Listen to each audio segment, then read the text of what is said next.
আজকে আমরা যাচ্ছি কক্সবাজারের উদ্দেশ্যে। সামনে 3 জন আর আমি একজন, 4 জন। এখন আছি আমরা সীতাকুণ্ড, সামনে যে বাস উঠবে ডাইরেক্ট কক্সবাজারের জন্য। আমরা কক্সবাজারের উদ্দেশ্যে রওনা হলাম এবং সমস্যা একটাই যে যাইতে যাইতে রাত হয়ে যাব।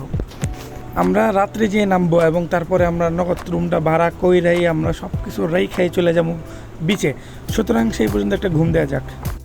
অবশেষে আমরা আমাদের লক্ষ্যে পৌঁছালাম রাত্রে এবং আমরা আইসা পড়ছি কলাতলি বিচে। আশপাশ কিছু মার্কেট আছে বা দোকান বলা যেতে পারে, বা ছোটোখাটো একটা মার্কেট বললেও খারাপ হয় না, মানে বার্মিস মার্কেট যেটাকে বলা হয়। এখন বাজে প্রায় রাত 10টা। তো রাতের আকাশটা কেমন হয় বুঝে নিতেছেন, এত অন্ধকার। আমার কম দামি মোবাইলটা ভিডিও করতেছি। তো চলুন সামনে যাওয়া যাক।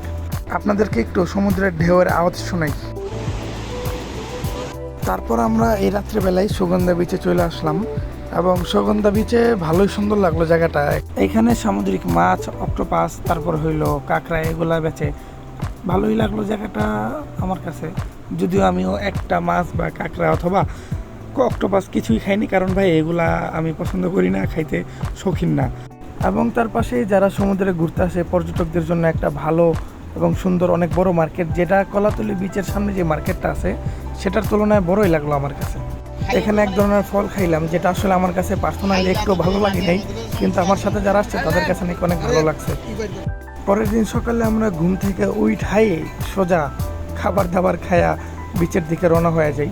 আর এটা হচ্ছে ডলফিন মোড়, এটা হচ্ছে কলাতলি বিচ, যেখানে আমরা কাল রাত্রে আসছিলাম। এবং এই কলাতলি বিচের ওই পাশে গেলেই আপনার মনে করেন যে সুগন্ধা বিচ পাওয়া যাবে। এবং এখানে আমরা আছি এই কারণেই যে অনেক সকালে আসলাম, তো আমাদের চান্দার গাড়ি বা অটোতে ভাড়া করে আমরা আরও যেই স্পটগুলো আছে, ঝাউচর বিচ আছে, তারপরে ইনানি বিচ আছে, এইসব জায়গায় যাওয়ার জন্য আমরা আর কি লোক খুঁজতেছিলাম।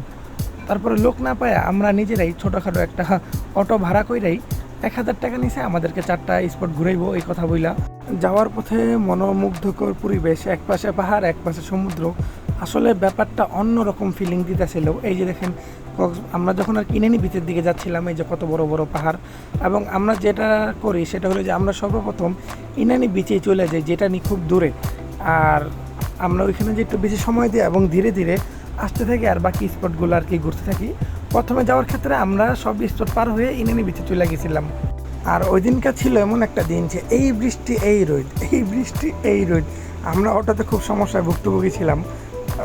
এবং দেখতেই পাচ্ছেন এক পাশে পাহাড় এক পাশে সমুদ্র, ব্যাপারটা আসলে খুব মনোমুগ্ধকর।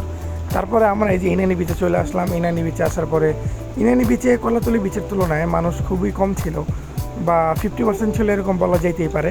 আর কলাতলি বিচের তুলনায় ইনানি বিচটাই আমার কাছে সবচেয়ে বেশি ভালো লাগছে, মানুষ কম থাকায়। এবং যেটা খেয়াল করলাম সেটা হলো যে কলাতলি বিচের পানি অতিরিক্ত পরিমাণ বালু বা ঘোলা, যেটা কিনা ইনানি বিচে নাই। ইনানি বিচের পানিটা কলাতলি বিচের পানির তুলনায় ভালো পরিষ্কার বলা যেতে পারে। তারপর আমরা চলে আসলাম ঝাউচর বিচ, এটাকে ঝাউচর বিচই বলা হয়।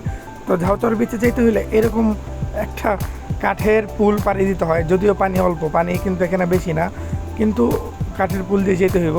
কাঠের পুলটা বেশ লম্বাই এবং খুব ভালো লাগছে আমার কাছে কাঠের পুলে উঠা। এবং চারপাশটা দেখাই যাইতেছে যে আসলে পুরাটাই মনোমুগ্ধকর, আপনার চোখ জোড়ানো। এবং তার পিছনে আছে পাহাড় দেখাই যাচ্ছে। এবং এই যে এই পুলটাই আমরা পার হয়ে আসছি, পানি থাকার কারণে এখানে ভিডিওটা করতে পারি নাই। তারপরে এই যে আমরা ঝাউচর বিচে ঢুকে গেলাম, এই যে ঝাউচর বাগান। অবশেষে আমরা ঝাউচর বিচেও পৌঁছাইলাম এবং এখানে ইনানি বিচের থেকেও মানুষ কম, যা আমার কাছে আরও বেশি ভালো লাগতেছিল। আমি বেশি বেগ গ্যাদারিং পছন্দ করি না, বিধায় যত কম মানুষ তত ভালো লাগে আমার কাছে।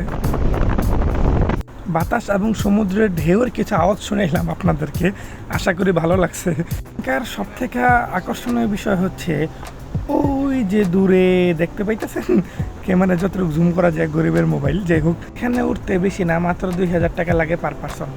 অতঃপর আমরা একটা পার্কের মতো জায়গায় আসি, যেটা কিনা আর্মিরা নিজেরা বানাইছে মানুষকে দেখানোর জন্য। একটা ঝর্ণা আছে আর টুকটাক হালকা পাতলা বিভিন্ন জিনিস আছে, যেটা দেখার ইচ্ছা আমার একদমই হয়নি। আমি চেয়েছিলাম ভিতরে ঢুকুম, কিন্তু ঢুকি নেই অনেক মানুষ থাকার কারণে।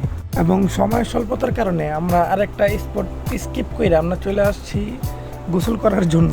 এবং একদম পানির থেকে একদম কাছ থেকে ভিউটা নিছি আমি, যাতে পুরোপুরি সমুদ্রের ঢেউগুলো দেখা যায়।